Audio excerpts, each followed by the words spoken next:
Alright, hell yeah.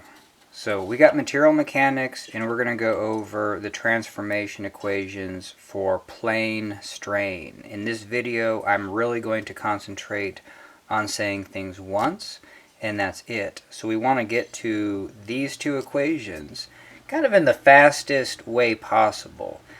And here is the preliminary equations. These are the first two equations that you're going to get when we rotate an element a certain angle. This is going to be the strain along this new direction in the x1 as a function of the angle. And when we rotate it, we can know the strain along this y1 axis just by rotating the darn thing like another 90, and then just considering this the x1 axis. And so what we're going to do is we're going to do it just like the textbook, because the textbook will get this equation for the strain of this line, and then to get the strain in the y1 direction, we're just going to do theta plus 90. Cool. And if we have time, I'm going to show you how we can rotate this element, and the same process that we use to find the strain along this x1, we can do the same process to just find the strain along the y1 as a function of theta. You know what I mean? So two different ways to get there. Now, the next equation is going to be, because normal strain, if this is my element, let's say this rectangle, it's going to change in length in this direction, the x direction. It's going to change in length in the y. And then it's also going to rotate where these lengths don't change, but the whole thing is going to rotate like that. And that's going to be shear strain. The angle that develops is called shear strain. All of those are going to happen in the xy plane. What we want to do is rotate this element and then see how much it changes in those directions. So those are the equations that we're getting. And when we rotate it, let me take a step back. Positive shear is when this angle is 90, but if we do this to it, now this angle is less than 90. That's going to be associated with positive shear. The same is true when we rotate it up, a certain angle. If it's up here and it does this, well, this 90 degree became a little bit less. And so that's going to be positive shear x1, y1. And to figure out how much positive shear x1, y1, we're going to have this line, and we're going to see how much it rotates. It's either going to rotate this way or this way. And then we're going to look at this line and see how much it rotates this way or this way. The bummer about this proof is that the preliminary part is they're going to say, sure, we're going to find alpha, and we're going to say alpha is positive in this direction and negative in this direction. And but guess what? They're going to say beta is actually positive in this direction. With the right-hand rule, angles are always going that way, and negative in this direction. So if we're going to use that convention with the textbooks, and this is 90, if this is positive, hell yeah, that angle gets narrower. But if beta is positive, that angle gets wider. So the total shear is going to be alpha. And the way they have it drawn in this is, sure, they're going to call this the positive angle. You know what I mean? So different textbooks might be different, but for most of them, they're going to say beta is positive this way and negative this way, and we're going to have alpha minus beta. So that's what the Hibbler book does. I'll actually have to go back and see what this book does, and we'll see which one we want to do when we get there. All right, hell yeah. So let us begin. So the way that I can set up this problem, because we're going to be rotating over here, is get to this side of the page. And I try to do kind of dash lines so nothing gets too crazy on me. And then I want to do a fairly big rectangle. And I for sure want to do a rectangle. So when I do rotate it, and then the rotated angle, I could just come through here. You know what I mean? Some books will for sure come through this tangent. And it doesn't really matter. Like, I could have just done this at a hella shallow angle. But then some textbooks, they're just going to call this diagonal. They just want to find the change in that diagonal. And I think that's confusing. What we're going to do is actually rotate this up. You know what I mean? Up there. So we're going to have this be perpendicular. And now we have our, in our shape's going to be like this. This is going to be a very small element. And for plane strain, we're going to know the strain in the x, the strain in the y, and then the shear strain about the xy plane. This is proportional to change in length in the x, proportional to change in length in the y, and proportional to the change in angle, you know, in that xy, you know, plane, and for this first quadrant. And so I will show you that at least once. Shear stresses, also proportional to forces in these directions, are going to cause this line to move up. So this is kind of how I do that. This line to move over. And as long as you're pivoting about right here, this diamond shape is just connect the dots right there and there. But these 2 points you have to box in because they have to be at the same, you know what I mean? And then so you're going to do that. Because the diamond shape made a narrower, this what used to be 90, now it's less. This is going to be positive strain. So that strain in the xy is positive value. The opposite, negative, is going to be having this block and then your shear stress, or your also proportional shear stress in the xy, also proportional to your shear force, and this is a three-dimensional object, is going to cause, and if I have the rotation right here, it's going to cause this line to go down, still stay the same length, this line to go over, and now I can connect the dots. Obviously this corner have to be in the same location, so I just kind of box it in. But this is the fastest way and the most accurate way to draw positive shear. And then because this got wider, it used to be 90, and now it's spilling out into the second and fourth quadrants. This is negative shear strain. Shear strain in the xy plane is negative. The rotated element, hell yeah. So here's my x1, and I'm just going to call it x prime for this video because I'm kind of used to that, y prime. And this element, positive if it goes this way, negative if it goes that way. Cool. One thing that the textbooks don't do is they'll just call this diagonal length dx prime. But I think that's unnecessary, and it even makes the algebra not fall out so nicely.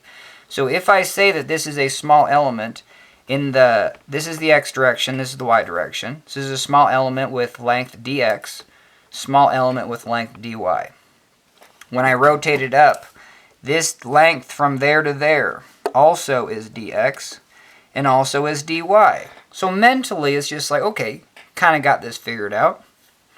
What I've talked about in other videos, if this part of the bridge or chunk of metal is having a tendency to change in length in the x, change in length in the y, and those are going to be the positive strain, and then a positive, you know, if they're going to do those things, then yeah, so we can, and as good, these strains are going to be very small, but let's say we have a strain that's half, so this square is actually going to lengthen to there. Cool. If I paint a line right in the middle, where's that line going to be on this? It's going to be right in the middle. If I paint a diagonal on that shape and then strain it in the x direction, where's that diagonal going to be? It's going to be point to point. You know what I mean? And same thing here. If I draw a diagonal there, it's going to be a diagonal there. If I drew a line like this, it's also going to lengthen. So that is going to happen. And so also check this out. Because we've rotated this, I don't know what's going to happen. I do not know what's going to happen in that direction or this direction. That's why we are getting these transformation equations that are a function of the angle. And I don't know what's going to happen with this angle change. But I do know if I have this, if I have a box and then I just draw a slanted, you know, if I just draw a slanted box in there, and then I say this is also going to lengthen by half. You know what I mean? It's going to lengthen to here. All these points are going to be proportional. Let's say this is kind of the halfway. That stays halfway. This is a quarter of the way. It stays a quarter of the way. A quarter of the way. It stays a quarter of the way. And this is half. So this thing will do this. And because now I know that, hey, look at this. This angle was bigger. This angle is now smaller. Okay. You know what I mean? So that angle got smaller this direction. So this is actually what's happening to that. How about this angle? This angle was fairly steep, and now it's shallower. So this angle also got smaller. So hell yeah, this angle gets to there.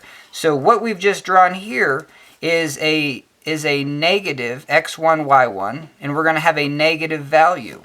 You know what I mean? So that really shows you. And all I did was just, hey, I just had this strain in the x direction. Now for these transformations, that's just one part of it. And we might have a strain in the y. You know what I mean? So then we're going to have this shape do the same thing in the y. And all those painted lines will be, you know, proportional. And cool. And then this box is also going to shear about the xy plane. And all three of those are going to be given. These are going to be given for the problems. And we do that by having a strain gauge like at a 45, and then a 45, and then a 90. So these are electric wires, and the current going through them. If this thing is getting stretched in that direction, Poisson's ratio says, for sure, those wires are getting lengthened. But guess what? They're getting, Poisson's ratio says they're getting, the diameter is going to be reduced in the, you know, if this is the x direction, the diameter is going to get reduced in the, you know, the YZ plane, that area is. And then so the electrical resistance going through that can be measured, and the measure of increased resistance is just a function of the diameter. And that function of the diameter is a function of Poisson's, and you work backwards to get the strain in the x, you know what I mean? And so that's these, for the problems, are throw on an electrical sensor and get these values.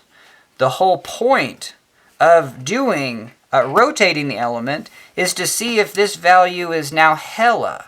Because if it was just average, you know what I mean, we did this with our device, and that was average, that was average, that was average. But then we find this rotated angle where, hell, this one went to double, and now we got issues because we didn't design for that. So we have to design for the max.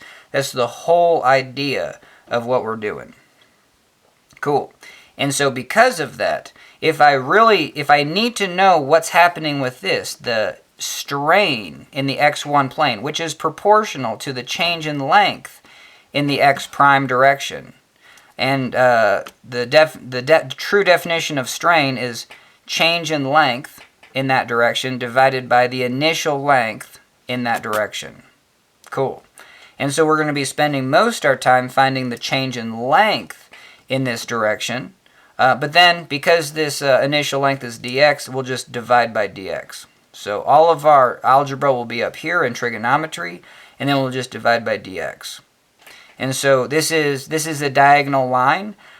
I only know what's happening in the squarish directions. If I have a square, I know it's going to be strained in the x, I know it's going to be strained in the y, and I know it's going to have a change in angle that's going to be strain xy. Cool. So what I have to do with this diagonal is box it in. And this is a variation from the text. Alright, I lost about a minute of footage, but we just boxed this in, and I said this is a variation of the text. The text will just show you this diagonal line. And if I have this rectangle of length dx and I rotate it, you know what I mean, they're going to show you a diagonal line that's bigger. they're going to call this dx dy, and this is going to be Pythagorean's theorem. That is going to be, this squared plus this squared, square root that. That's going to be that length. But I just think it makes so much sense to start with a dx dy segment, rotate it, and then have that same rotated segment still have dimensions dx and dy. Cool.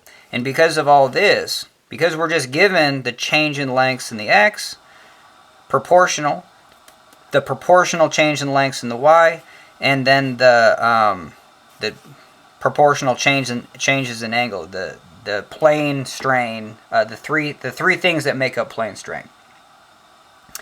That we have to box this in, because I know that this smaller box is going to change in length in the x, change in length in the y, and strain in this direction, and we can now see what's going to happen to this line. This line now is visually, hey, this rotated element, and if I can have an equation that this line changes length divided by its initial length, then I know that's the strain in this x prime direction. And then, like I said, we're just going to use that equation and throw in theta plus 90 to get, we're going to use that relationship to get the strain in the y, the strain in the y prime direction. Cool. If this is my hypotenuse of dx, then this is going to be dx cosine theta, this is going to be dx sine theta. And so if this is my angle theta, the sun is shining, make some sun shining rays, that's going to shine on the sine component, and then the adjacent will be the cosine. Alright, so now let us begin. So we have the equation for strain, just in generic terms, is strain as change in length divided by initial length. I always say that if you have an equation with three things, write it out three different ways. So we're going to say change in length, get this upstairs, is the strain times the initial length. We can do the other one, we're not going to be using it today, which would be get this upstairs and then drop that downstairs. Initial length is change in length divided by strain. This equation is basically the one that we want, because I know this small box is going to have a change in length in the x direction due to the strain in the x direction. See, that's the proportionality. This change in length is going to be equal to the strain in the x direction. So I can say change in length in the x is the strain in the x direction times the initial length in the x direction, which is dx cosine theta. Hell yeah. And then so this quantity right there is strain in the x dx cosine theta. This equation you kind of want to have from memory so you can just see it. You know what I mean? Change in length, strain in the x times the initial length, dx cosine theta. Now this is not the change in length of this diagonal line. But because this whole face will move in this direction to this length right here, this diagonal line is now going to be right there. You know what I mean? So if we go back to, drawing our little square, if I have a diagonal line, and then I'm going to say this increases, this is a strain of 0.5, meaning the change in length is 0.5, and then the initial length is divided by 1, so that's going to be 1/2. If the initial length on this is 1, 1, 1, and it changed length by 0.5, the change in length is 0.5, divided by the initial length is 1, the strain is 0.5. And if I do that, this line will now be right there. It has to be. It still has to be attached to there. And hell yeah. And now I can figure out the change in length. Now this is the bummer, because even in the first chapter problems, the first problems you will get, you will use straight up geometry. If this is 1 and this is 1.5, hell yeah, Pythagorean's theorem says this is 1.5 squared plus 1 squared square root. That's the dimension of that. This is going to be the square root 2. And then the change in length, we're going to have an increase of this minus square root 2. You know what I mean? And so that's going to give us a value. That value is 100% accurate. But what we're going to use is something that's not 100% accurate. And that is the first thing that made my mind like just explode. Because it's very difficult as an engineer to have something that's algebraically wrong. And that's just a challenge as an engineer. And like really good engineers are in a state of who cares. They can save more lives and make more quality structures being in this state of like, you know what I mean, not getting into the weeds of perfection. To be like, no, we really have to simplify this. And the reason is this change in length is tiny, imperceptible, let's say. That's basically, steel will have very small, imperceptible changes in length given the initial length. Unless it's the Golden Gate Bridge. But even that, if you're just looking at the Golden Gate Bridge from a distance, the whole thing, you would not be able to see over the course of the day it expand. And because of that, and so I said just in a few sentences and say things once. This line is going to go to here. And so what I do from this proof is just draw your rotated axes. So this is the x prime, y prime. And I'm going to treat this as my hypotenuse. And guess what? Look at this. This is the right triangle. And this is going to be my increase. This is going to be my increase in length of this diagonal.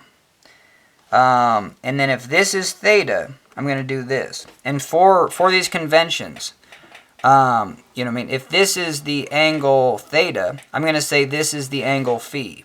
Because these triangles get so small, I'm going to say that is theta, and then I'm going to say a dot is phi. Just in case I have to add up a bunch of these, where like, check this out. So let's say this angle is theta, that angle must be phi. Here's a right triangle. If this angle is phi, that angle is theta. So even if I have very tiny geometry, I can still say what angle is theta, what angle is phi. The other is the bow tie method I use for these problems, is if I have this as theta, hey, let's go the other way, and that's theta. So from the horizontal, this is going to be the horizontal line. The slope is positive slope. If I have from the vertical, if I'm going to have a perpendicular, check this out, this is perpendicular, this slope has to be negative. And the slope is going to be an inverse. You know, the slope of this is 1 divided by m. But all you have to think about is that it's negative. You know what I mean? So then if I come here and have a... and what's going to happen is that, sure, this slope is that, but we're gonna pick up the same theta. If this is theta, from the horizontal, this is also theta, and that's theta.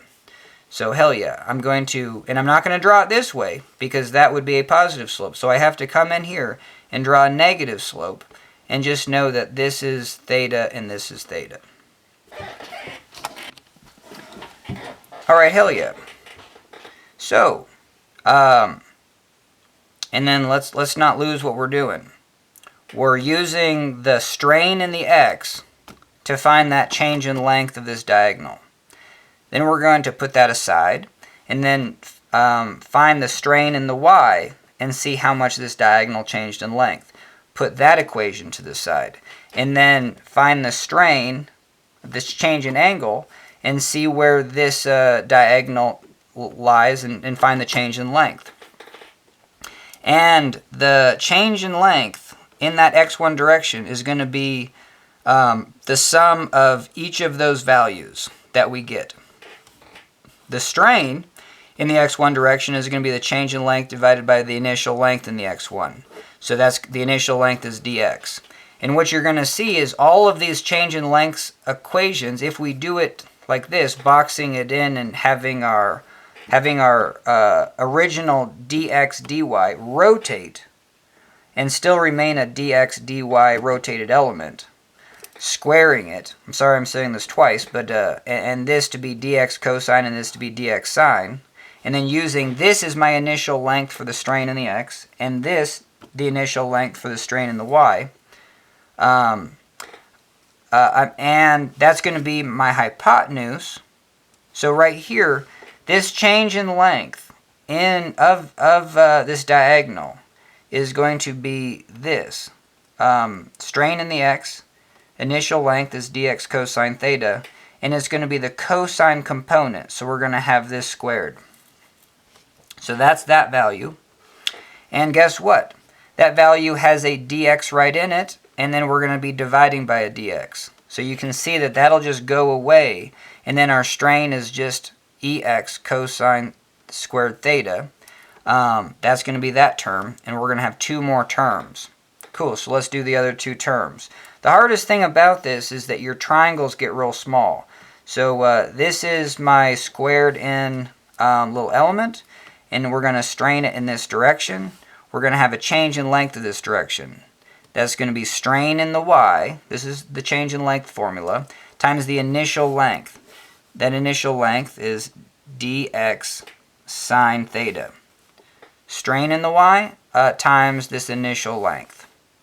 That's going to be this hypotenuse. So I'm going to draw this hypotenuse, and then I'm going to draw the rotated axis coordinates. And so here's my right triangle. It looks like I have a downward negative slope here. So then I come over here, my thetas are going to be right there and there. And you might be asking, well, why don't you know that's not phi and phi? Well, it's because this. Look at this. This is a perpendicular. This is a perpendicular. You have this line right here is associated with the x1, and the y1 axis is perpendicular to that. And so just by the definition of this line is that thetas will be, these will be thetas. Cool. So I know the height of this hypotenuse. I've made a right triangle, and I'm interested in this change in length, which is the sine component. So I'm going to take this hypotenuse times the sine theta. So I'm going to pick up another sine theta, and you can just see this is sine squared theta. Alright, hell yeah. So now we've picked up our second term. We would just divide by dx, and hell yeah, this is going to be a component of the strain in that direction. Alright, the third one. This element, whoa, hold up. This is the tricky one. This is where you actually have to do two things. And we have to say that if this is our rotated element, you know what I mean? It used to be right here. You know what I mean? So that's why I wish on these they would actually show a rectangular element. And you could show a square element, but it's easier if you show a rectangled element, especially if you're going to say this goes through a diagonal. But you don't even have to, you could have this angle just real small, it doesn't really matter. But if you just show this as an object, then what we want to know is this 90. If this angle gets reduced, that's going to be positive shear strain in the x1, y1 plane, that new plane. And so what we're going to have to figure out is, you know what I mean? Hey, if we strain this little thing in the x, this is going to move over there. Hey, look, our alpha moved that direction. We strain it in this direction, and then our diagonal's right there. Ooh, now we have an alpha. So I'm going to call this alpha 1, alpha 2, and then we strain it in this direction. And this diagonal is going to move over here, and maybe that's going to be alpha 3, and that's going to be in that direction. This direction is going to be associated with a negative value, and alpha in that direction is going to be associated with a positive value. So, and then textbooks will probably deviate when finding the angles over here. You either solve them for a right-hand rule convention, you know what I mean? Because if you're plugging this into a computer-based software, and you can just say, hey, like I always just want to know the angle's always going to be positive in this direction. And so if you did that over here and you found that, hey, if this lengthens this way, this is my new diagonal, and that's going to be associated with beta, we're going to call that positive beta, even though this is associated with a negative x1, y1 shear. So that's the only bummer. So that's why the shear x1, y1 in most textbooks will be alpha minus beta. And I really don't even like these intermediates. You know, when proofs get into an intermediate and they're calling it a variable, this variable is absolutely meaningless because you could just bypass it all with one equation. You could just say, hey, we know what the hell we're doing, So let's start in on that we know what we're doing aspect. Cool. So now we're gonna, since we're already started to figure out the diagonal over here, we kind of got used to that. Then we for sure have to move over here. This is dy, so let's just do this right now. I'm gonna box this in, and so this is gonna be my angle theta from that vertical. We know that that's gonna be theta, and so let me get those to be theta. And if this is the hypotenuse, we know that this is sun is shining. This is dy sine theta. That's that length. And this length is dy cosine theta. All right. And we would figure out the rotation of this element. Let's come back over here. And we just need to have an equation. The equation for an angle, and especially since we're going to be all in radians, and it's just the only thing that makes sense, is that this is my axiom. Radians times radius is something normal. That something normal is arc length. Same thing for radians per second times radius is something normal, tangential velocity. Alpha, angular acceleration. Radians per second times radius is something normal. That's tangential acceleration. You know what I mean? So radians, in this case, this is my alpha, so sorry for doing that. But alpha times r, alpha times the radius is going to be arc length. In this, my arc length is dx, so we're going to have alpha dx is equal to the arc length. This is, and sorry I didn't explain actually, our arc length is just going to be this straight section of line. But we know that's not true, and arc length is always a curved section. So what we're saying is that these angles are so small, like imperceptibly small, where, yeah, it's a curve, but we can just kind of treat it as a straight line. So that's what's happening. And going back a step, hey, we found the change in length, didn't we? Well, yes and no. So check this out. If we just had back to that strain in the x, and this is my new diagonal, and my diagonal is right there. Like, isn't the change in length of this line this initial length minus this final length?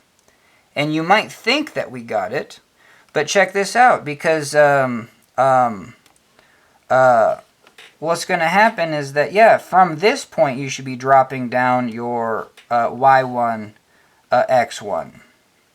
And what happens here is, sure, we found this. Did we even find this 100%?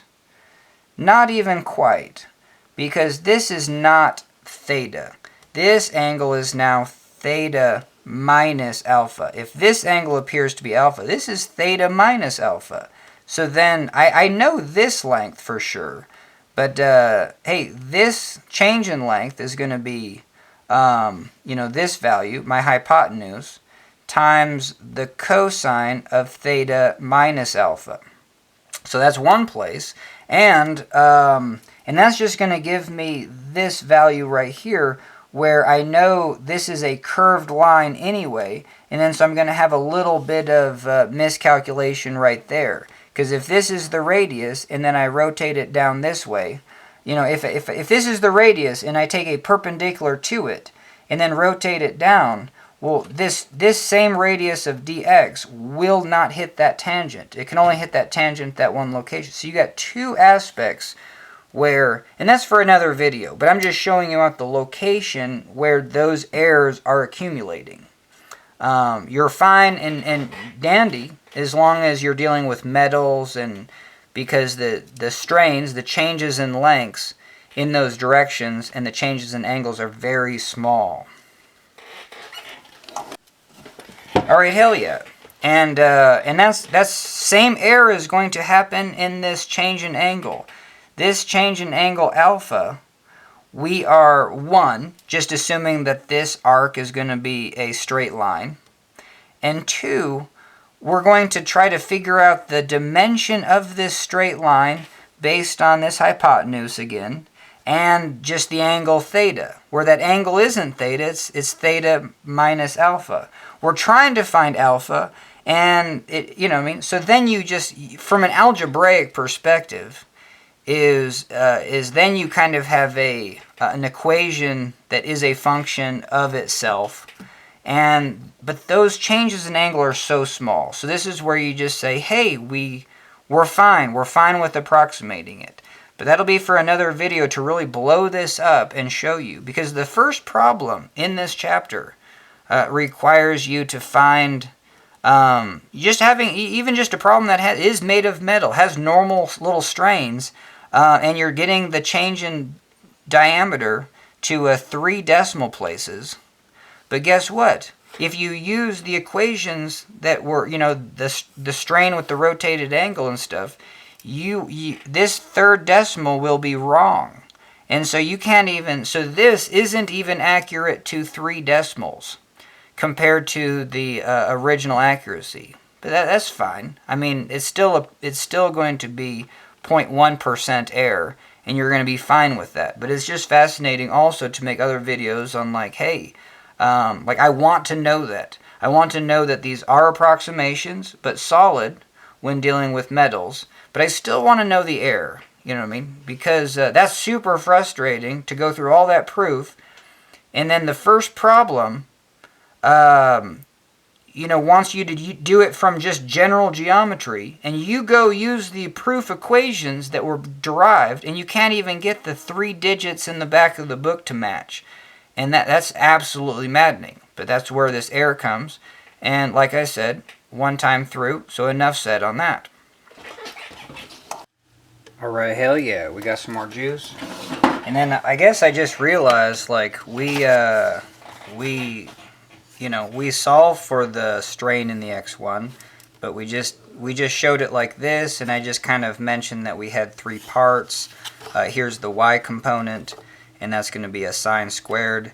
The cosine component was that, and then we had that rotated component, so that must have been, somewhere where we have a gamma xy.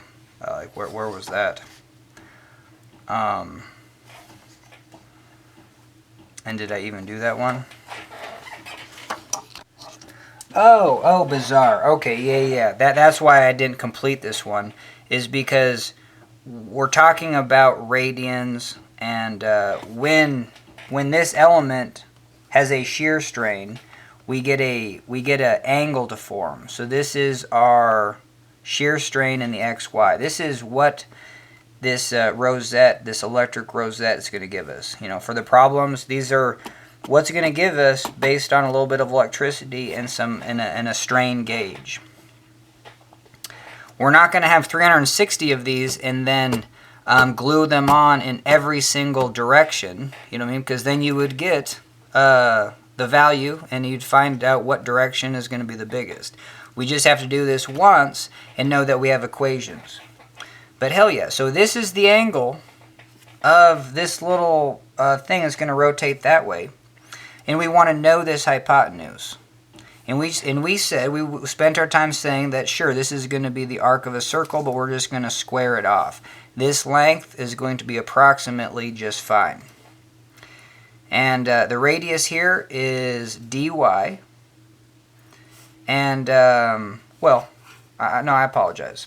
Our original element was dx dy. We rotated it up to here. It's dx dy. We made this smaller box that is d sine theta, d cosine theta, because this diagonal is dx, So that makes sense. dx dy rotated up to here. This diagonal is dx. And then, so this little square box is what we're analyzing in the x. the y, and then the shear strain. So cool. So we have radians times radius dx sine theta is going to be this arc length. Cool. So that's going to be our arc length. It's going to, and so that same thing is going to happen over here. This diagonal is going to be now right there. And then so we drop down the x1, y1. This is the hypotenuse.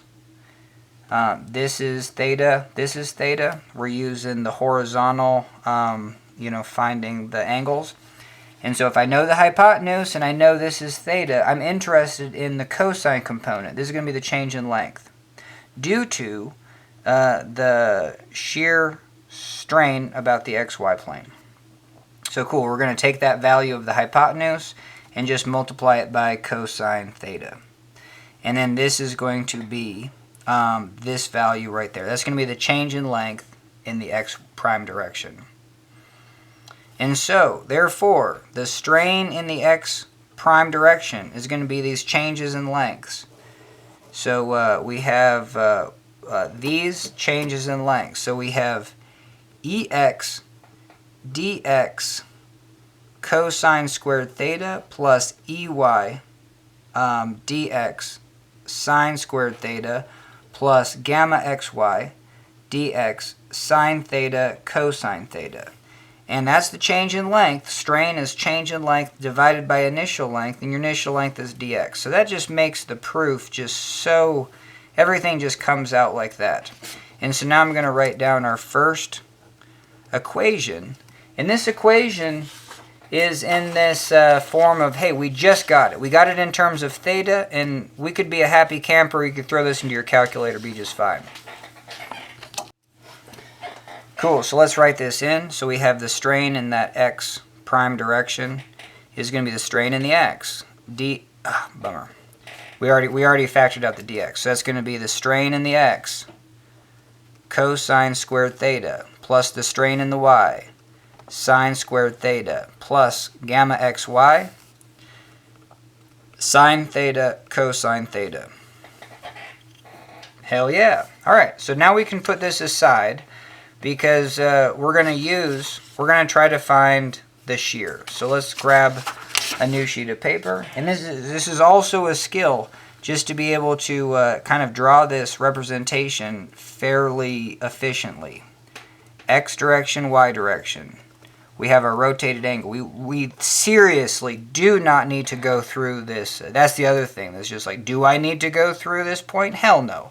I can rotate this thing just up as much as or as little as I want.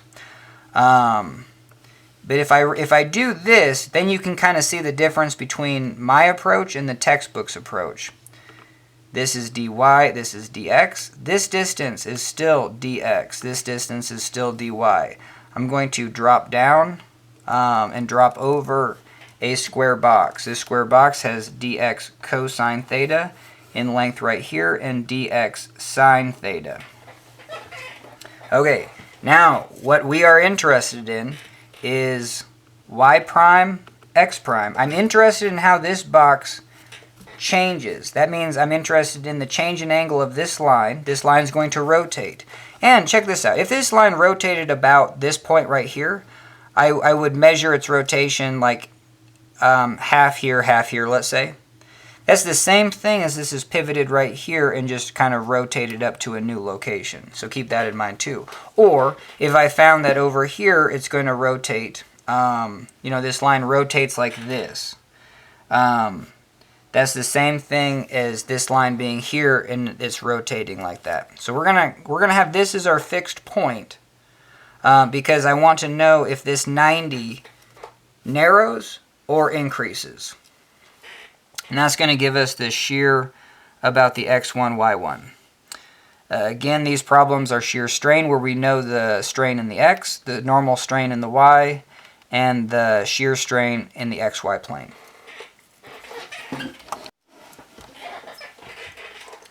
Alright, so what we do is we just find the angle of rotation of this line and find the angle of rotation of this line. Now what do you want to do? Do you want to do with convention that this is going to be positive alpha and then this is going to be positive beta? I guess we should do that just because the Hibbler book does, and I think most people are using that.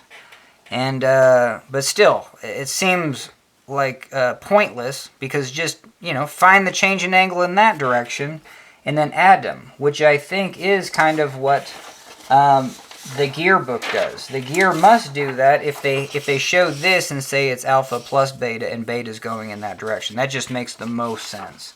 But we'll do what the Hibbler book does. We're going to find this change in angle that way, and then we have to say the shear is going to be alpha minus beta. Kind of what a pain. But anyway, if you can mentally see that, cool. And let's begin. So we have the shear, we have a change in the x. And like I can make this any direction. I'm just going to go out to here just because it looks, it's not going to get too cluttered. And strain is, or change in length is strain times initial length. And can we get that fairly easy? Because strain is change in length divided by initial length. Hell yeah, rearrange.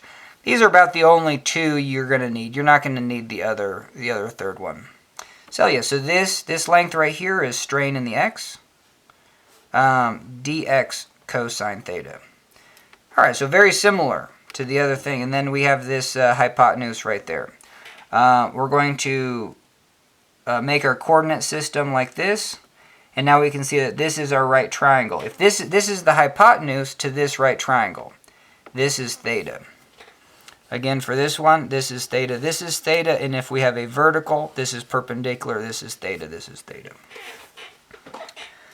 All right, so what we're interested in is this line. This line is now right here, so we can draw that in. And if this line is right there, it has an angle alpha. That angle alpha, radians times radius, is equal to this arc length right there. This arc length, if this is the hypotenuse sine of theta. So we're going to say this arc length, so we have radians times radius is arc length. And that arc length is this hypotenuse, ex dx cosine theta, times the sine of theta. If I wanted to solve for just alpha, just drop out the dx. I don't even need to write any more. I'm going to say this is just alpha 1, because now we're going to move this up into this direction. So this is going to be strain in the y times the initial length, which is dx sine theta. And then that's going to be this hypotenuse. We're going to draw in our y1, x1. We have a right triangle. And this point is now going to be right up there. So we're going to have this angle. And then my bad, we just said all day that, hey, this was going to be the negative direction. So we do have this angle alpha is negative. You can add that in kind of at the end. This hypotenuse, we're interested in this arc length. Even though it's a straight line again, you know what I mean? Or I shouldn't be doing it again. We're trying to just say things once. Hey, that arc is the same thing as a straight line. We have a straight line here. We know the hypotenuse. We have, this is our vertical, this is theta. So we're going to have this component, this arc length is going to be the cosine of this hypotenuse. Hell yeah. And then this is, so radians, alpha 2 times radius is going to be arc length. Hey, we got an equation for alpha 2. Just drop out the dx's. Equation for alpha 1. Now, this little element is going to rotate just like this because of the initial shear in the xy plane. We can find this hypotenuse. Same thing, radians times radius is this hypotenuse. Radians times the radius of dx sine theta. That's going to be this hypotenuse. That means that this line moved to here. And we're just kind of overlapping so we don't have to get too busy. And it's like, well, we're going to have that same thing. We're going to have the sine component. There's theta, here's sine. So we're going to have the sine component of this. I guess I can just write it again, sine theta, even though this is just sine theta squared. This is going to be our alpha 3, because we said we had radians. Oh, for over here, yes, we want to know this, so this is alpha 1 and 3. We want to know alpha 3. That's going to be radians times radius is that arc length. We found the arc length, and this is alpha 3, radians times the radius. Hell yeah. So now we can just drop out the dx. So we now have alpha, even though at the end of the day, shear in the x1, y1 is going to be alpha minus beta. So let's just, we know we have these 3 terms for alpha. Now let's move over to here. This is the only time that, hey, we have to kind of work, we have to box this in. And so that's why I already kind of talked about that, but I got ahead of myself. So this length right here is dy. This is going to be theta. So sun is shining. This is going to be dy sine theta. This is dy cosine theta. We're really interested in the change in angle of this, but we're still going to be, I got to check my numbers on this. And the quickest way to do that is like, okay, if this moves over here, hey, this is going to be a negative angle. So we're going to have negative ex. If the strain moves this way, that's going to be a positive EY. And then if we have this happening, this is going to be a negative, you know what I mean? So there, I knew I had an error. So we have a negative value right there.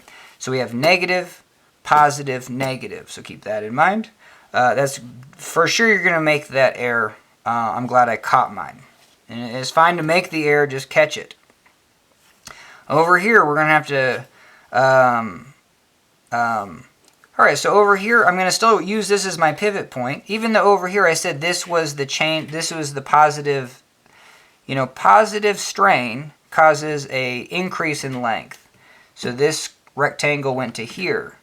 I could just fix this face and say, hey, that's the same thing as getting positive over here. Because strain is just a positive change in length, so I'm going to fix this, and I'm going to say, hey, this is my positive EX.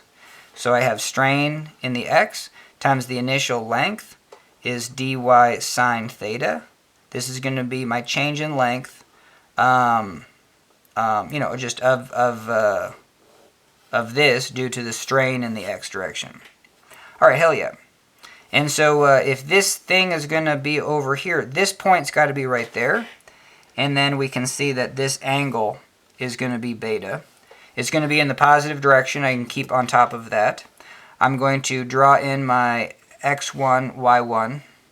And I can see that this is my hypotenuse. This is my theta. And I'm interested in the arc length. That's going to be the cosine component. So I'm going to have cosine of this.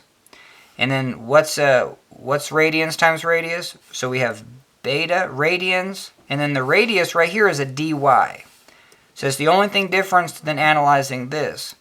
But the same benefit happens if you take this dx dy and just rotate it and keep it with the same dimensions.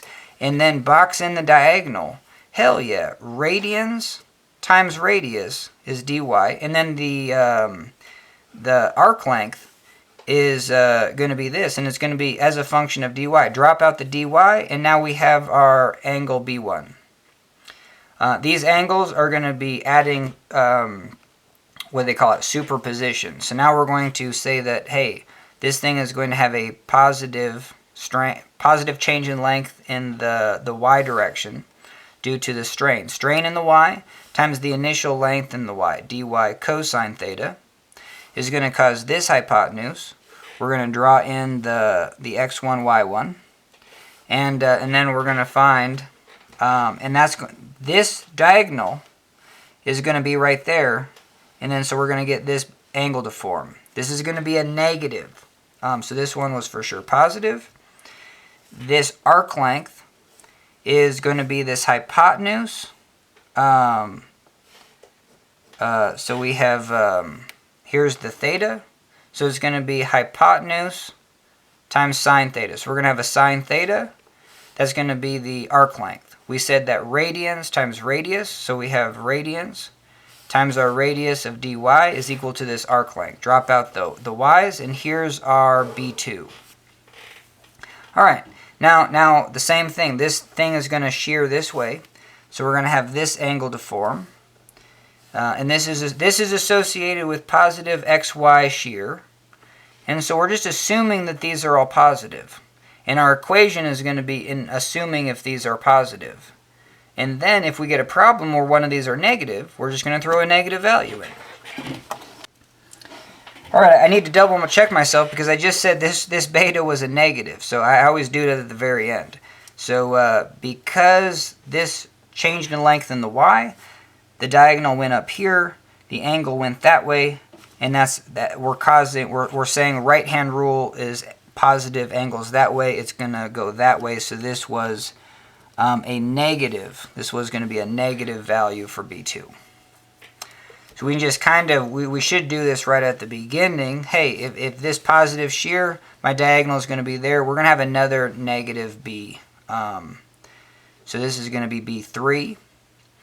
My hypotenuse is here. You get to use the radians times radius twice. This is the radians. The radius is dy cosine theta. So this value right here is radians times radius dy cosine theta. That's going to be this hypotenuse. Okay, same thing. We're going to box it in. And let's see. So the initial diagonal was to there. Now it's to here. And we kind of box that in. Here's our theta. We're interested in this arc length. So that's going to be the hypotenuse cosine. So here we pick up another cosine. I'm just going to do cosine squared. And that's going to be our arc length. We said that radians times radius, B3 times this radius dy, is our arc length. And then we can drop out the dy's, and we have what B3 is. We said that this was in the negative direction, so hell yeah. So on B, we have two that are negative, one that are positive. But then keep in mind, we're going to subtract B. So that's, this is going to become positive, this is going to become positive, and then this is going to be negative when we subtract them from alpha. Alpha, this will be negative, this will be negative, and then this will be positive. Alright, so now we can write in our equation for x1, x prime, y prime. And that's going to be alpha minus beta. The first alpha term is going to be a negative EX, negative EX. We already dropped out the dx, so we're just going to have cosine theta, sine theta. And this is where I hate switching these up because, hey, this comes as a package. Like, this was the hypotenuse and this was the component of it. So maybe I will put my words where my mouth is and we'll just keep it like this. Even though you can mentally rearrange those. So that's why I like textbooks that don't always consistently put sine theta in front of cosine theta right away. Because this sine theta is a percent of this value. And you can see that. And it's only obvious if you put it in this order. So hell yeah. Strain in the x. Cosine theta, sine theta. Now we're going to add it to our other angle, which is going to be strain in the y, sine theta, cosine theta. And then we're going to add that to the, our other alpha term is right here. And that's going to be subtract shear strain xy. And then we have sine squared theta. We got two sines. Hell yeah. So that's alpha. And then we're going to subtract from beta. That's just adding the opposite. And so for our EX term, we're going to be subtracting strain in the x, sine theta, cosine theta. We'll be adding strain in the y, cosine theta, sine theta. And again, look at this. The cosine is in front. It really shows that's the hypotenuse. This is the percentage in that direction to make that arc length. Okay, and then our last term, positive, because we're adding the opposite of beta. And this is shear in the xy, cosine squared theta. Hell yeah. So we have two normal strains in the x. And they're both a function of sine theta, cosine theta. So that's the first thing we're going to simplify. And then we have strain in the y. They're both positive, and they're both a function of sine theta, cosine theta. So we're going to have two of those. Now these two terms are different. Sure, it's a function of, we can factor out the gamma xy, but then we'll have to this minus that term. So you'll see that in a second. So we're going to have two of these. So we're going to have negative 2 strain in the x. Now at this point, I will just give up on the, we'll just go sine theta, cosine theta. And then we're going to have two of these, plus 2 strain in the y's, sine theta, cosine theta. Especially you get to a point where it's just like, well, these now I'm going to add together, and now I'm going to have a convention where sine is out front. But it really doesn't matter. Okay, and now we're going to be adding shear in the xy. And we're going to be, because we're adding this first, it's very common to do a minus b instead of negative b plus a when doing algebra. So we're going to be cosine squared theta minus sine squared theta. Hell yeah. And then even here, the books get a little bit techie. Instead of negative ex, we're going to do a negative, and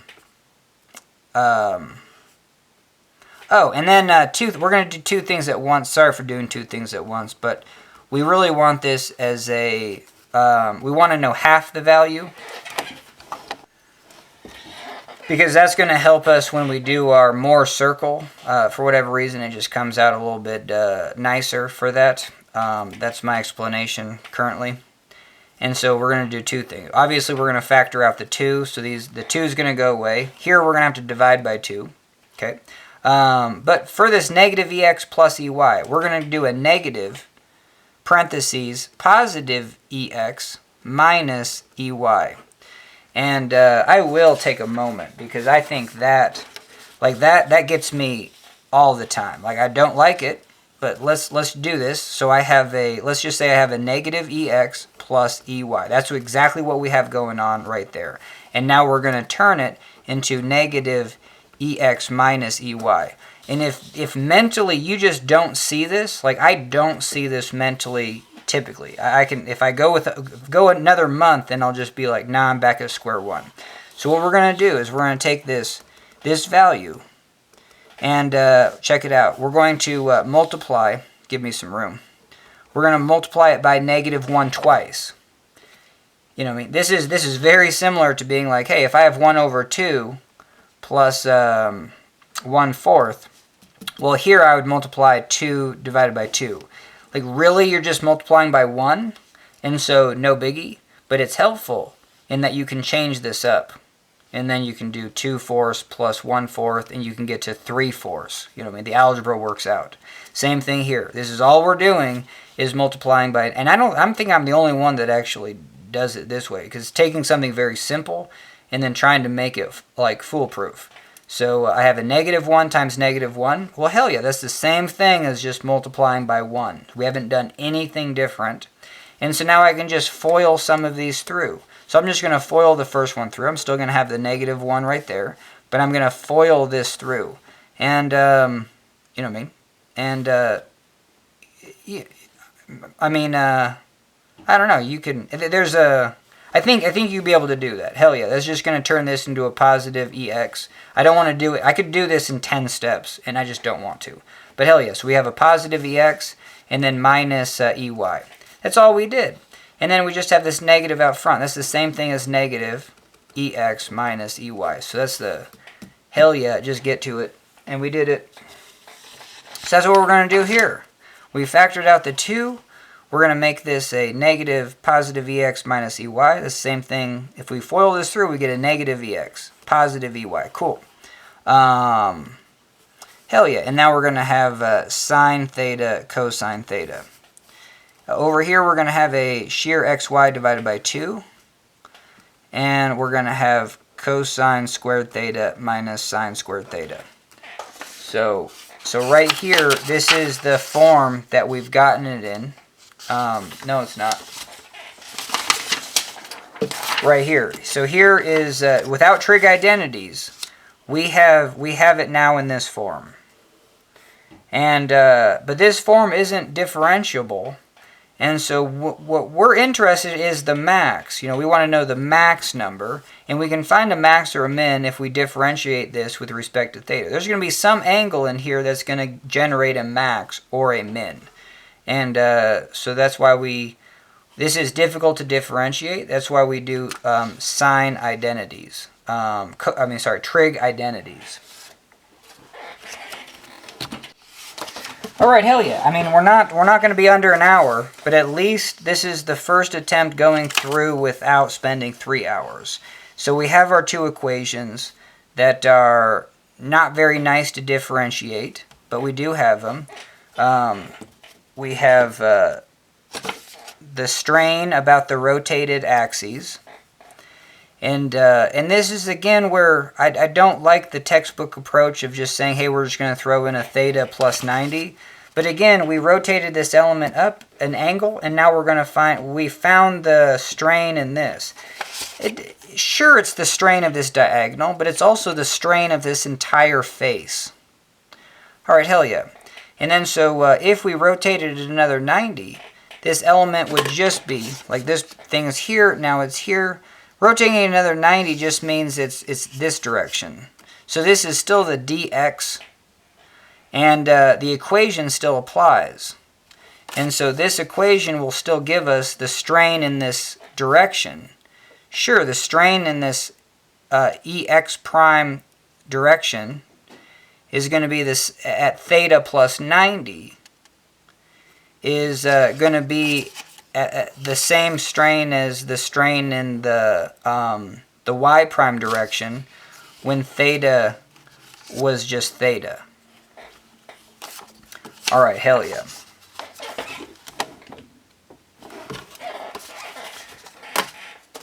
All right, so what we're going to do is we're going to take this equation and throw in theta plus 90.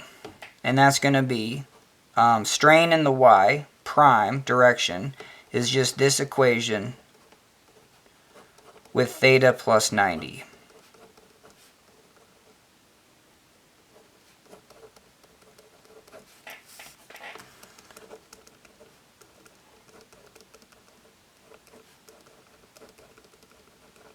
All right, so now we're going to draw our little picture of a, we're going to pick an angle. I would just pick an angle of 10 degrees and then add 90. That's going to be over here. So if this is 10, this is 10.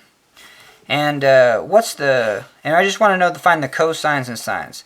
So if this is theta and this is theta plus 90, but I'm just interested in this little chunk right here because, all right, well, we'll talk about it. So the sine, so sines are always vertical. If our angle is coming from a horizontal, that's where we're starting our angle, and this is going to be a positive angle. Sines are always vertical, so the sine of theta plus 90 is that. That's the sine of theta plus 90. Cosines are always horizontal if we're starting our angle from a horizontal. So if the angle starts from a horizontal, it doesn't matter if it goes in the opposite direction. It's just starting from horizontal. Sines will be vertical. Cosines will be horizontal. So the cosine of theta plus 90 is that.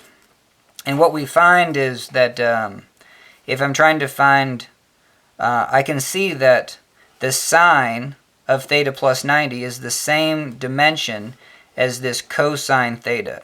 So I can say sine of theta plus 90 is equal to cosine of theta.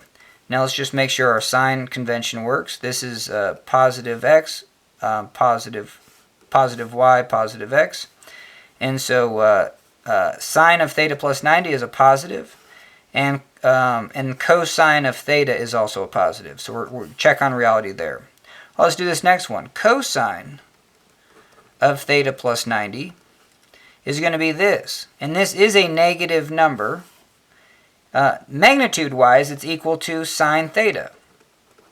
But this is a negative, so I have to take this sine theta and make it a negative, and now I have cosine theta plus 90. So here is what I get to put into this equation. If I have cosine theta, so if I see cosine theta plus 90, and this is cosine theta plus 90 times cosine theta plus 90 is good to see that. And I'm going to put in a negative sign. Negative sign right here, negative sine theta right there, negative sine theta. These are going to be multiplied, so the negative goes away. And then so we have our first one. Strain in the y is Ex sine squared theta. That's it. And then we're going to try to, so we're converting sine theta plus 90 into cosine. We're going to have two of those, same thing. And we're going to have Ey cosine squared theta. Over here, we have a sine theta plus 90. This goes to cosine theta. We have a cosine theta plus 90. This goes to negative sine theta. So the negative will pop out front, and we got a negative shear in the xy. And then I'm just going to rearrange these for convention. And we have that. And this is, I shouldn't have done that. Textbooks would, the good textbooks would, if you are applying the identities, they would keep this as cosine, this is sine, just to show you that. And even better, they would keep this as cosine theta, and they would show this as negative sine theta. And then they would add, I think that would be the better convention. If you're not showing both steps, like you for sure in a textbook would want to show this step, I think. You would show both steps. All right, hell yeah. And so now we can compare that. Oh, and I don't even have it. You know what I mean? You'll just have to trust me that shear in the y1 is equal to this. So, no, I think we will. This video is long enough. So we're just going to put this aside, and we're going to prove that. We're going to prove that, and that's what we're going to do. So here is my x, y coordinate. This is dx, this is dy. I'm going to rotate it up an angle theta. And I could prove this two ways. Now this is, oh, bummer. This, I'm going to rotate this up. And then so this is my dx, dy. So dy, and then this is still dx. So sorry about that. And I think that is just very intuitive. Cool. This is dy over here. What I'm interested in is the strain. This is the y prime, this is the x prime direction. I'm interested in the strain in this direction. I want to know how much this thing's straining this way. So I'm going to box in this diagonal. And if it's strained in this direction, this length would change in length. And if I knew the change in length in this y prime direction, I know, and divide it by its initial length, dy, this is the definition of strain in that direction. So we're going to use those same three methods to find the change in length, and we know we're just going to divide it by dy.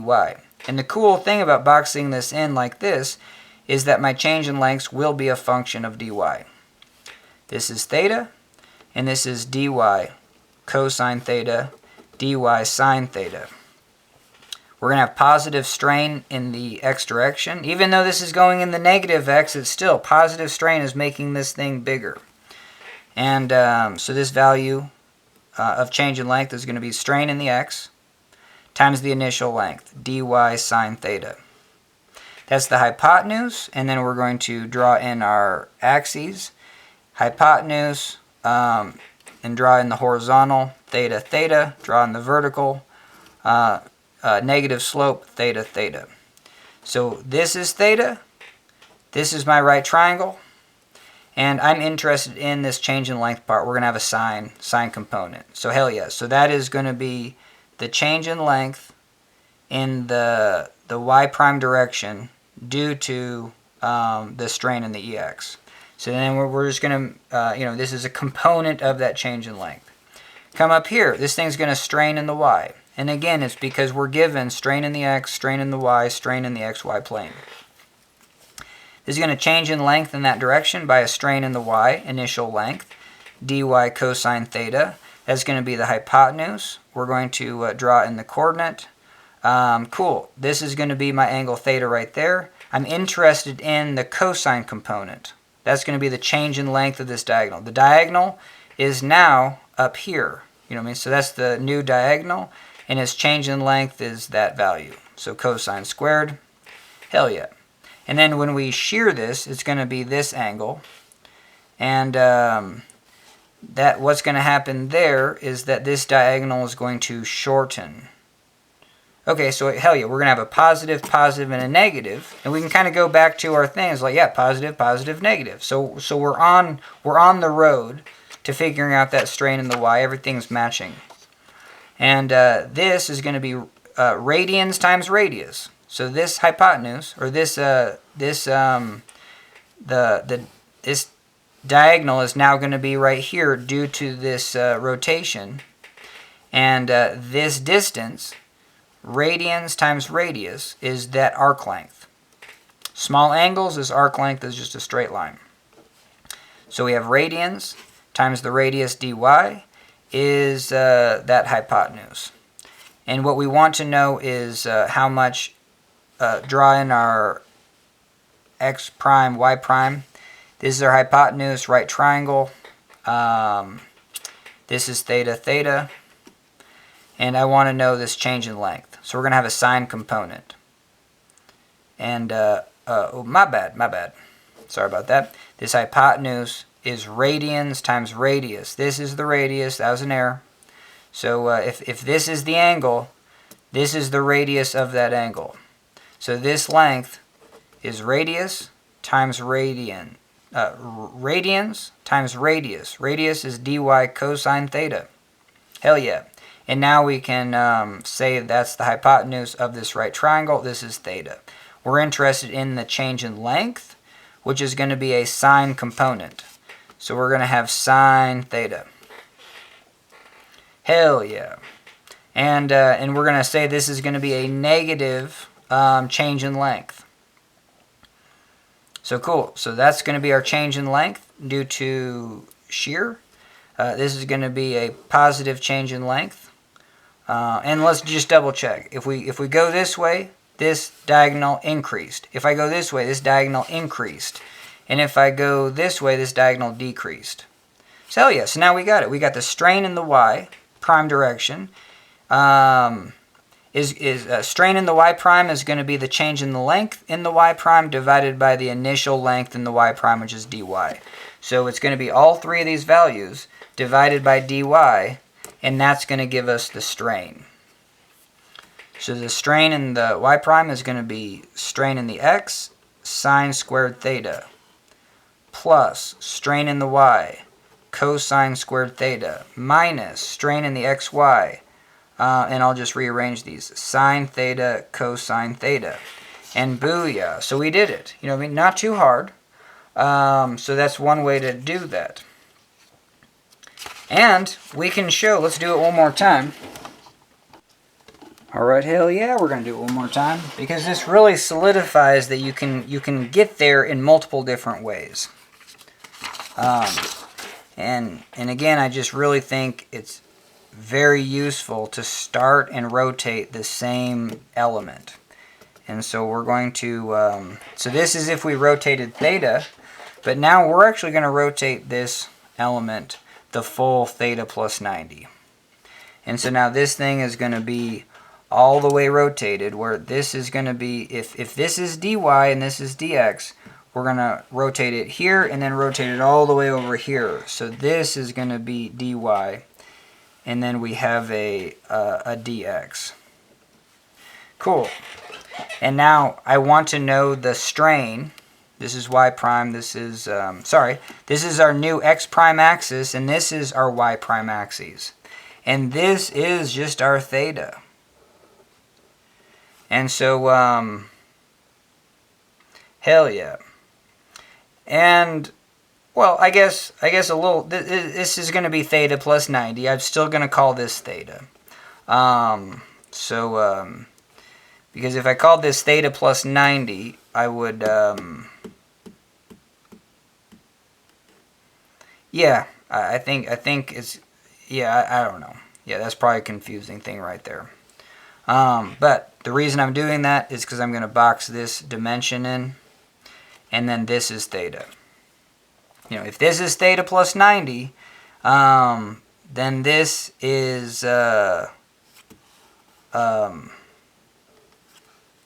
this angle right there is 180 minus theta plus 90. That's going to be 180 minus 90. Did I do that right? If this is theta plus 90 and this is 180, this angle right there is going to be 180 minus theta plus 90. That's going to be 90 minus theta. 90 minus theta is the complementary. If this is 90 minus theta, this is theta. You know what I mean? Because this is a right triangle. It's the same thing as saying, hey, this is theta, this is phi. And I just like to do it with dots. This is theta, this is the complementary. And I think I'll be the only one doing that, but it's just, especially when your trigonometry gets real small, you still want to identify the correct things.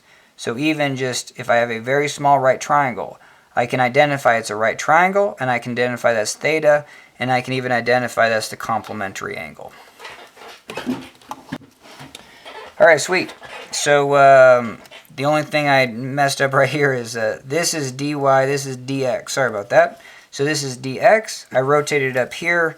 Sorry I made it, not to, I feel like I didn't. No, I did a fairly decent job. Like, this was my original rectangle, and I rotated it to here. It looks a little wider and a little shorter, but this is dx, this is dy. If this is dx, and this is the angle, sun is shining, this is dx sine theta, this is dx cosine theta. This is my diagonal. You can think of this as a diagonal, but it's just very useful to say, ooh, this is just a side of this rotated element. And I'm really curious of its strain, change in length, proportional, in this x prime direction. So that's what we're going to solve for. And the strain in the x prime direction is change in length in the x prime direction divided by the initial length x prime, which is going to be the change in length in the x prime. The initial length is going to be dx. And like I said, you're going to get this as a function of dx, and it's just going to easily cancel. So given the normal strains in the x and y and the shear strains in about the xy plane. So we're given that this thing has a positive change in length in the x. This is going to be change in length in the x because of the strain in the x. And that's going to be equal to the strain in the x times the initial length in the x, which is dx sine theta. So yeah, that's pretty useful to even just, keep writing this equation. That's useful. That's going to be the hypotenuse. What I'm really interested in is the change in length of this line. That's kind of what we're trying to get. Draw that. If this theta, so now we have a different, no, theta is the same. If it's, if it's like this, that's theta. If it's vertical, that's theta. And so right here we have a, from the horizontal. So this is theta. This is my, which component do we just solve for? This one. This is ex dx sine theta. That's the hypotenuse. And this is theta. And we have an increase, and it's going to be the sine component. So, hell yeah, this is going to be the change in length in the x prime direction. Booyah. Alright, so now we're going to strain it in the y. And we're going to have a change in length in the y. Change in length in the y is due to strain in the y times dx cosine theta. That's going to be that hypotenuse. Get the coordinate system. That is going to be theta. And I want to know the cosine component. Cosine component is going to be the change in length. So I'm going to have cosine theta. And that's going to be the change in length in the y. So you get cosine squared theta. All right, now we're going to rotate it with that shear xy. Don't forget this is your radius. So this distance is radians times radius, dx cosine theta. And drawing in my x prime, y prime, This is the hypotenuse, this is theta. I'm interested in the change in length of this diagonal, which is that length right there. It's going to be a negative, so we're going to have a negative on this, and it's going to be the sine component. So I'm going to have that. And the change in length in the x prime direction is that's that value. I'll just write it again. Cosine, oof, wrote it horrible.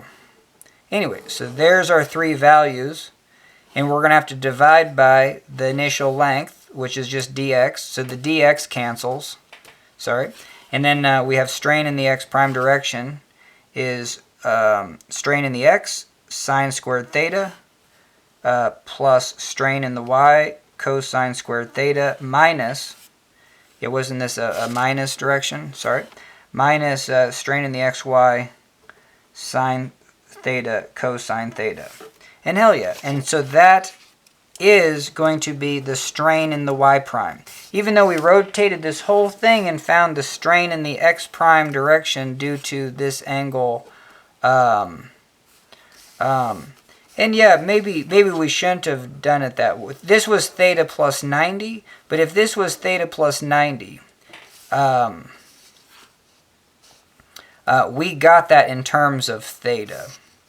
So, yeah, so it's theta in the y prime direction as a function of theta. Cool.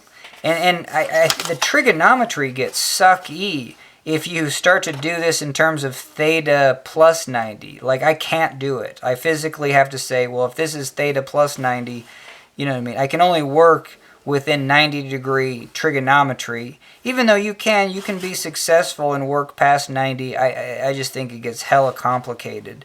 So sorry about not actually solving this one as theta plus 90. And if we did that, well, hell yeah, you just have a cosine squared theta plus 90, and then you'd have a sine squared theta plus 90 component, and then you'd have a positive cosine theta plus 90, sine theta plus 90. You know, and then, yeah, you have exactly what this would be right there. But I think that would be very difficult for me. But hell yeah, we just showed a bunch of different ways of how to find the strain in the y prime besides just throwing theta plus 90. I think if you don't show it geometrically, that one's not going to stick as well. Alright, so the rest of this video, and it needs to be done, is to take the two equations that we got. I mean, they're in functions of sine squared, cosine squared, and a sine cosine product. And again, we can't really easily differentiate these. So we want to get them as a function of just a cosine of an angle. Even though it's twice the angle, still this is very easily to differentiate. And even these two equations are very easy to plot in Mohr's circle. And they graphically represent the center of a circle, and then these are the parametric equations for a circle, and so that's why it's very useful. We're not going to be talking about any of that in this video, but we are just showing you how to take these equations. Even though you're done, if you've got a graphing calculator, graph it, find the max. You really don't need to use these equations, you know, using Mohr's circle or anything like that. But if you have these equations, you can use straight differentiation. So that is useful. So that's what we're going to do. So we're going to show how this strain equation becomes this. Alright, so we're going to write this strain equation in the x prime direction is strain in the x, cosine squared theta, plus strain in the y, sine squared theta, plus shear strain in the xy plane, sine theta, cosine theta. So we need substitutions, and that's trigonomic identities. And so the only two that you'll need for both of these equations come from doing this. We're going to draw kind of a big angle, and then bisect it, and then say this is theta, this is theta. We're going to do this twice, because there's only two things you can really, do with this, and both will give you those identities. They'll give you two different identities. One is I'm going to say this is my hypotenuse, this is my angle. I can take the cosine. So this is just, and then your hypotenuse is always going to be 1. Alright, hell yeah.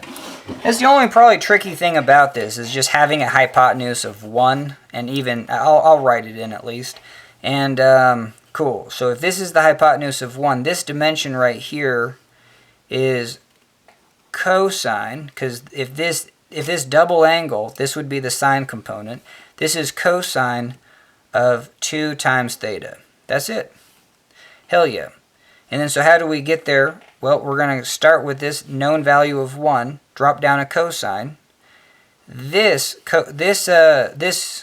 length right here is just cosine theta.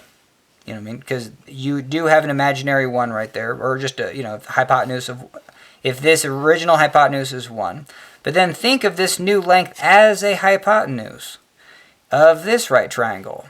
Cool. So this length is the cosine of this hypotenuse. So this length right here, all the way right here, is cosine squared theta. It's just this times cosine. Hell yeah. But that overshoots it. And so I need to find this length right there and subtract something. So we're going to go back to this, and now I'm going to do sine theta. That's this length right here. This is the only trickiness, is that we talked about it. If this is theta from the vertical, this is going to be theta. So we have from the horizontal, this is theta.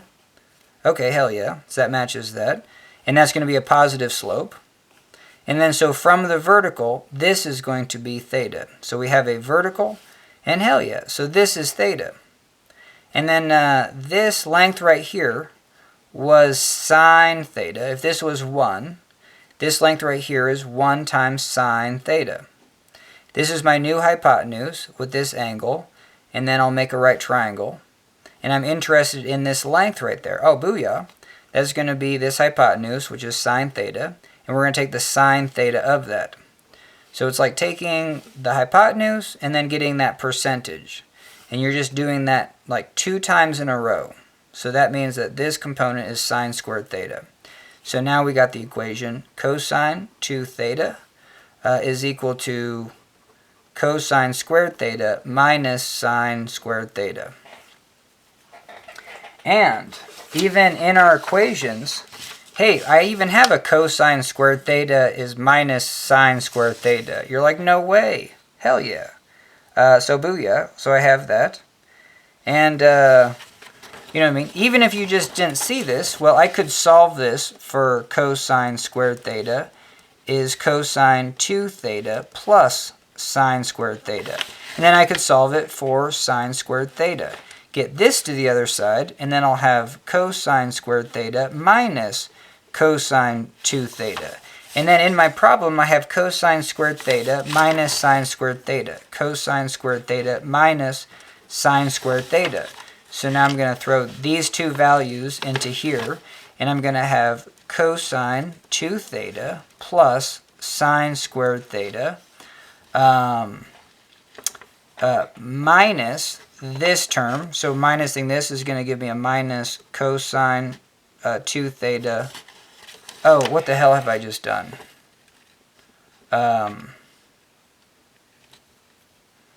I think I messed up, but for sure this is that. I would just throw a cosine 2 theta right there. And why isn't this working out? If I solve for cosine, this is just going to be this plus. If I solve for sine, I'm going to have cosine minus that. Oh, that would, yeah, what I just did would just be a total identity. Where the, let's just say, hey, we see something that matches, and we're just going to go with it. Hell yeah. So this is what you'd put right there, and we're done. Now, we have a sine squared and a cosine. That's also going to come out of this. And you're like, how's that going to work? Because I have a sine squared and a sine squared and a cosine. I can use the idea of Pythagorean's theorem. This is 1, this is sine theta, this is cosine theta. and then the lengths of these are related. This squared plus this squared is equal to 1 squared. So I have sine squared theta plus cosine squared theta is equal to 1 squared, which is just 1. And now if I want to solve for cosine squared, I'm just going to solve this for cosine squared theta is 1 minus sine squared theta. Hell yeah. And then so we're just going to sub that in. So this becomes 1 minus sine squared theta minus sine squared theta. And guess what? We got 2 of them. 1 minus 2 times sine squared theta is this. And I need to solve for sine squared. So let's get this to the other side, 2 sine squared theta, and get this to the other side, 1 minus cosine 2 theta. And then just divide by 2. So I have sine squared theta is 1/2 minus 1/2 cosine 2 theta.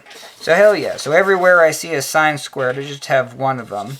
I can throw this in. Oh yeah, and that's where I can actually throw that into here. Sorry about this. This was just a straight back and forth tautology. But hell yeah. And then so how do I solve this just for cosine? Well, I say that sine squared theta, so let's rewrite this. We have cosine 2 theta is equal to cosine squared theta minus, and I say this, if I rearrange this equation for sine squared theta, it's going to be 1 minus cosine squared theta. Hell yeah. So I'm going to have 1 minus cosine squared theta. And then this is going to be 1 plus 1. So I'm going to have 2 cosine squared theta minus 1. And I want to solve for cosine squared theta. I'm going to add this to the other side. I'm going to rearrange. I'm going to say 2 cosine squared theta is equal to, so I got that to, well, I don't know. I just want to say this is on that side, and I still have a -1 on this side. I'm going to add it to the other side. So I'm going to have 1 plus cosine 2 theta. Now I just need to divide by 2, and cosine squared theta is 1/2 plus 1/2 cosine 2 theta. So there's the other identity. The first identity was right here. And here was the other. Here was one of them. So I have cosine, sine, and then the only one that we're missing is sine theta, cosine theta. That comes from coming over here and saying this dimension is, this is the sine of 2 theta. And this one plays a little bit. It's just the opposite. We're going to take a cosine component, and then we're going to take a sine component. No, sorry, we're going to take, this is the sine component right there, sine of this angle.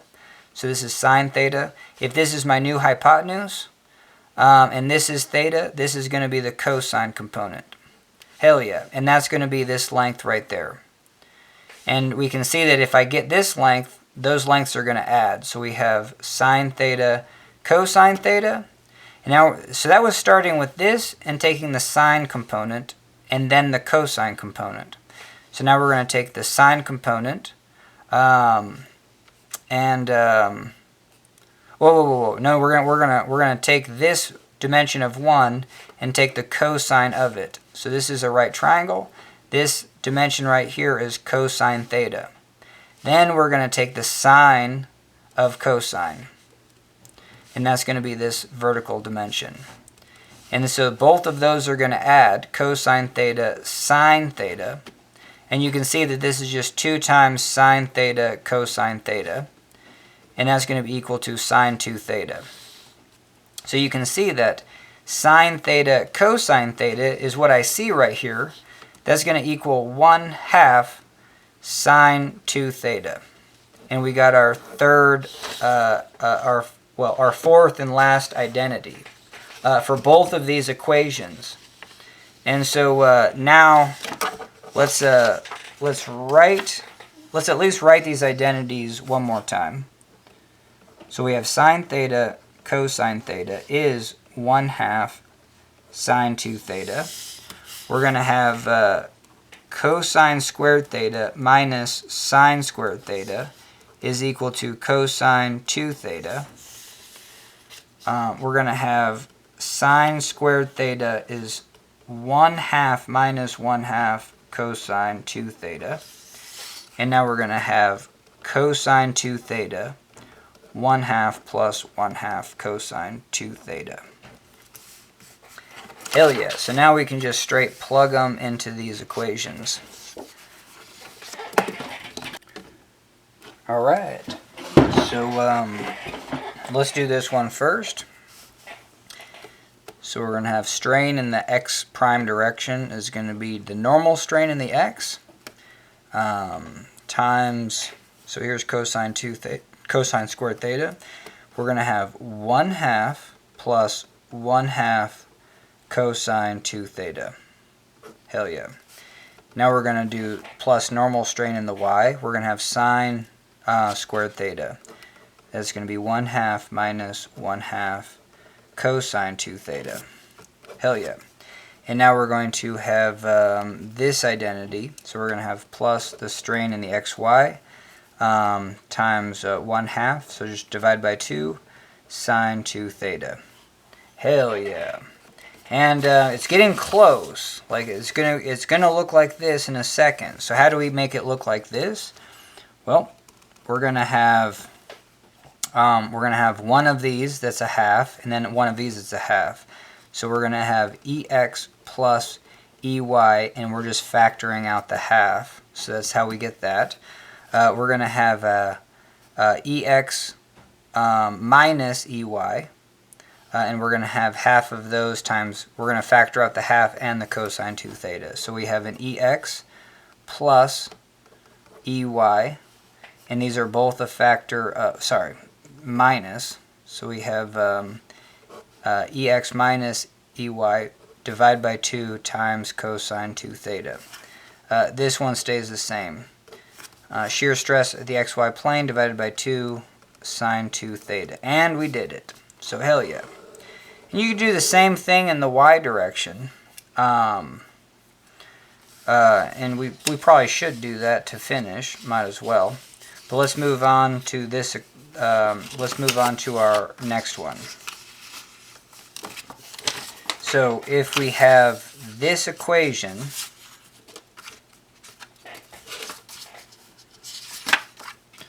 and we're subbing in these, we're going to have shear in the x1, y1 divided by 2 is equal to negative plus normal strain in the x plus normal strain in the y, and then multiplied by a negative that. So, oof, dang it. Negative normal strain in the x minus normal strain in the y. This sine theta cosine theta is going to be a 1/2. I'm just going to do that, 1/2. And then we have sine 2 theta.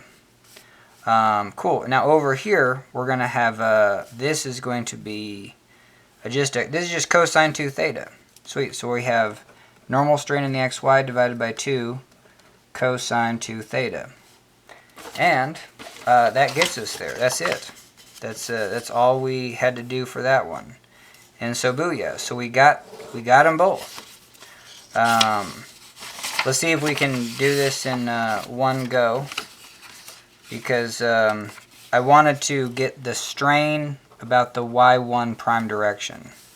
So that's going to be this equation, and again, cosine of theta is going to be a negative sign. So this is going to go to negative sine theta, this is going to go to cosine theta, this is going to go to cosine theta, this is going to go to negative sine theta, negative sine theta.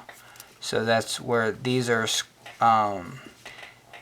if this is theta plus 90. So if all these are theta plus 90, that is going to happen, theta plus 90. And we can get the shear strain in the y prime direction. So we have normal strain in the x, sine squared theta, plus normal strain in the y, cosine squared theta, minus shear strain in the xy, and I'm just going to keep this as sine theta, cosine theta, even though that these flipped when we went theta plus 90. Okay, now I'm gonna do the identities.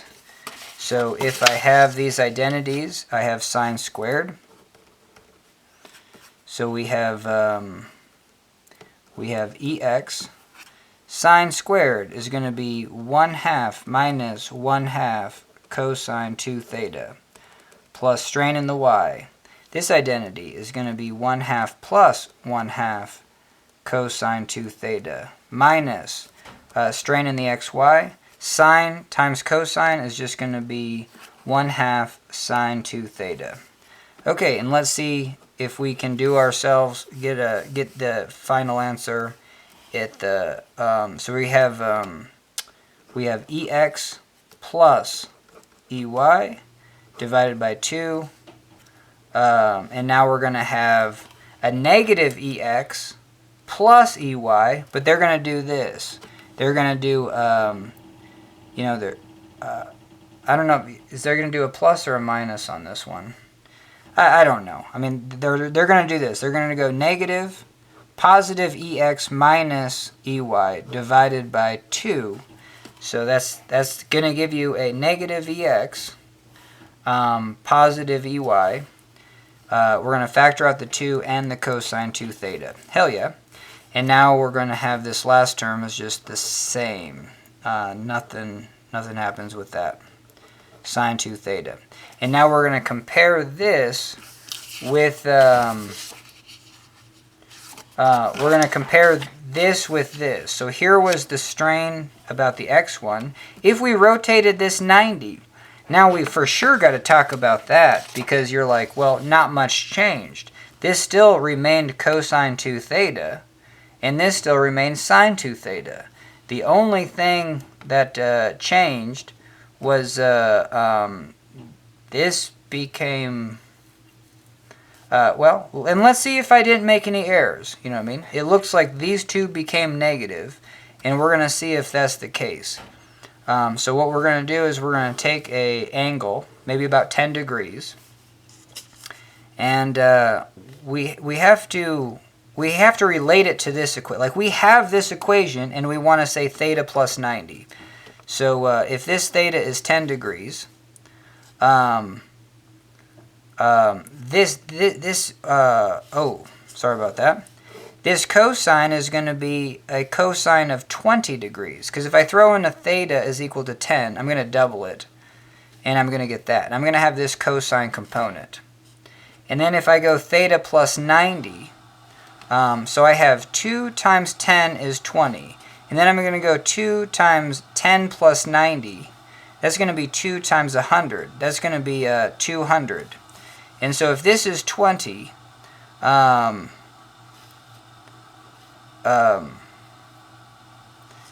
sorry about that. 200. No, this 200 is 180. Is 180 plus 20. You know what I mean? So if this is 20 plus 180, this is going to be 200. And then so this is 2 theta.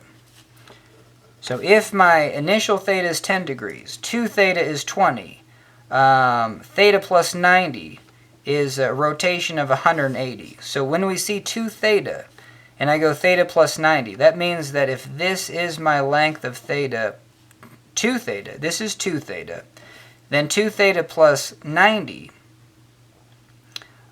which is 2 theta plus 90. You have to do it in that order, mathematically. Then that's going to be a rotation of 180. So what we have is that the cosine is going to be this horizontal component. It's positive. And if we did, that's cosine of theta is 10, which is 2 times 10 is 20. Cosine of 20 is that. Cosine of 2 times theta plus 90, when the theta is 10, is going to be this cosine, which is the same dimension, it's just negative. So we do get a negative there. And now let's do, and the same thing over here. This is the sine component. It's going to be positive of theta. But the sine component of 2 theta plus 90 is going to be negative. So we have both of those negatives show up. And it's just interesting that we can either do it from the trigonometry of saying theta plus 90 and saying what that is in terms of just the original theta. And so in terms of the original theta, that's just negative cosine 2 theta. That's going to be negative sine 2 theta. But what we did is we found this strain graphically, and we have more kind of trust in this equation. And cool. And hell yeah. And then so what we found was the... Alright, hell, you're basically wrapping up. But I was just saying that what we found was the strain in the y prime direction, you know, in this format that is very similar to a circle. Like this is the center of a circle. This is the parametric equation for the circle. And then so when analyzing these, we analyze it with the Moore's circle, and that just visually gives us an idea of, you know what I mean, and the general gist of that is, of the Moore's circle, oh man, is you're going to be plotting the rotated strain in the x prime y prime divided by 2, so that's a value, and the strain in the x prime direction. And this is a function of theta, so this can also represent the strain in the y prime. You know what I mean? So keep that in mind. And the initial values are strain in the x, strain in the y, and the xy strain. And so if I have an initial strain in the x, you know, that comes out to a value there, and a strain in the y is a value there. This is going to be part of a, and then these are going to be associated with, you know, this divided by 2. And so we're going to have that value there, so this is going to be strain in the x associated with the shear strain divided by 2 in the xy plane. And then this is going to be strain in the y. This is going to be a negative. That's kind of the only thing that comes up. But then here's our 2 points. This is the center of the circle, and then this is a circle where now this is our max. Graphically, this is our max shear. Well, half the max, you could say. And this is going to be the max max strain in the x1y in the x prime direction. This is going to be the minimum strain in the x prime direction. And we associate this number with the strain in the, this is going to be E1, and then this is going to be E2 for the principal strains, and this is going to be your max strain. And I guess it'll be max divided by 2. To get the max strain, you'll just multiply by 2. But that's the reason why we do this as a circle, because it's visibly representative. But you can see, I don't know, you know what I mean? Like, hey, if this is given, did this double? No. You know what I mean? So there is some limits of our input values on how much these can change. But you have to, you know, like these values, these strains in the x and y can more than double. I mean, but, you know what I mean? You're going to get 3 inputs to where, let's just, you know, it's good to just draw some fictitious things. Let's say I had, this was EX, but this was the strain. This was EY, but this was the strain. Well, check it out. You know what I mean? This is the center of the circle, and now the circle is out here. So does it look like, and this is going to be the you know, the minimum, the principal strains, and hey, look at this. Like this principal strain more than tripled, you know, times 3x. But did this principal strain, you know, if I took EX plus, you know, this initial value anyways, because this is EX, you know, plotted at this plus the strain in the y. If I even if I just added those up, strain in the x plus strain in the xy, you know, and added it like that, Like, hell yeah, that literally is the dimension that you get.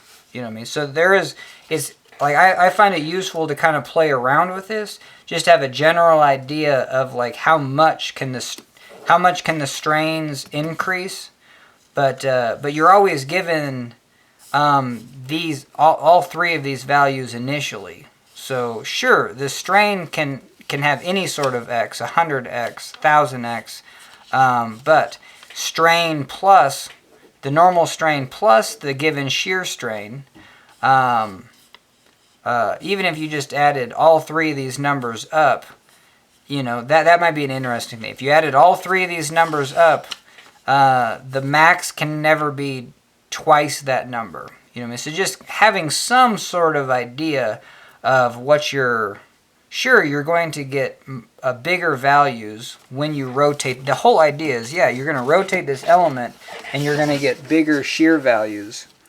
like shear angles, and you're going to get normal strains in those rotated directions that are going to be bigger.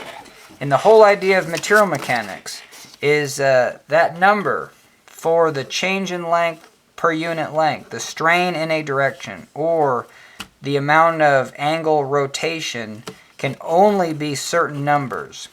And once they reach those certain numbers, we've got problems and we need to redesign whatever we're building. Cool. And so given these plane strain inputs of strain in the x, strain in the y, and shear strain about the xy plane, we want to know how much bigger they can get when rotated, you know, 0 to 360 degrees. And so that's why we use this visual representation of that. Alright, so that's it. You know what I mean? I thought I could do that in 40 minutes, so obviously I was wrong. But it's just good. It's good for me to go through this as much as possible. That was actually at least going through the equations with the trig identities and, you know, all the way through in one session. So I'm pretty proud of that. So, all right. Plane strain. Probably one of the more difficult ones to grasp in the material mechanics books. So, booyah.